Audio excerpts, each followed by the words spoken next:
AICC सचिव गौरव पंडी का शानदार बयान। चुनाव कोई टूर्नामेंट ट्रॉफी नहीं बल्कि जनता की सेवा का जनादेश है। देखिए कोशी वॉइस न्यूज पर पूरी खबर। लो जी, इलेक्शंस हो गए खत्म, सरकारें बन गई हैं, जिसने सीएम बनना था वो सीएम बन गए हैं, तो अब आगे का क्या प्लान है? तो सीरियसली ऐसा नहीं फील हो रहा कि जैसे कोई टूर्नामेंट या वर्ल्ड कप खत्म हो गया हो, वही फीलिंग, वही खालीपन कि अब आगे क्या देखें? क्योंकि मेरे दोस्त मान लो, चुनाव अब सिर्फ एक बहुत बड़ा, बहुत महंगा, बहुत शोर वाला एंटरटेनमेंट इवेंट बन के रह गया है। न्यूज चैनल्स पर लाइव कमेंट्री, सीट्स का एडिशन, सब्सट्रैक्शंस, नेताओं का बिकना खरीदना, प्रेडिक्शंस एस्ट्रोलॉजर्स की, एक्सपर्ट्स की, पड़ोस वाले अंकल की, बेटिंग चल रही है, नंबर्स शेयर मार्केट की तरह ऊपर नीचे हो रहे हैं, और रिजल्ट वाले दिन जश्न, पटाखे, और ऑब्वियसली पटाखे तो चलेंगे। और ये एक्साइटमेंट लोकल नहीं है, बंगाल का एक्साइटमेंट गुजरात में, असम का एक्साइटमेंट महाराष्ट्र में, केरल का एक्साइटमेंट यूपी में।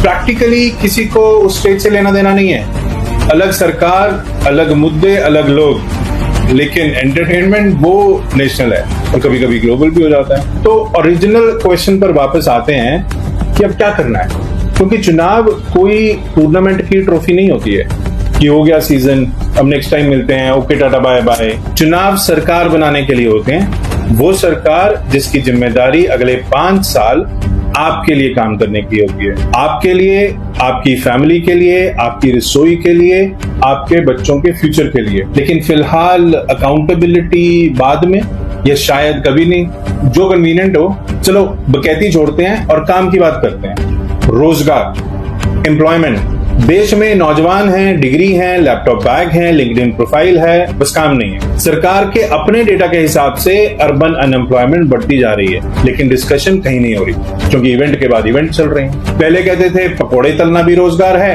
और अब कह रहे हैं पकोड़े तलने के लिए तेल का इस्तेमाल भी ना करो।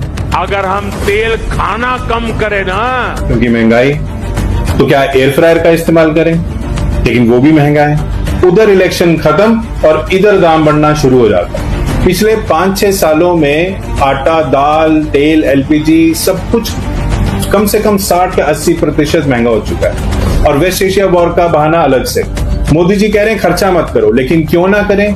क्या क्राइसिस है उस पर चुका है। बस जीडीपी, फास्टेस्ट ग्रोइंग इकोनॉमी, ये 4-5 शब्द रिपीट हो जाते हैं। तो मिला क्या आपको? एक तरफ इवेंट और एक तरफ भयानक रियलिटी। और रियलिटी ये है कि आज भी कोई बीमारी एक मिडिल क्लास फैमिली को सड़क पर ला सकती है। अस्पतालों का, सियासत से लेकर सड़क तक ऐसी ही चटपटी और बड़ी खबरों के लिए जुड़े रहिए कोशी वॉइस के साथ। अभी सब्सक्राइब करें और अपडेट्स पाते रहें।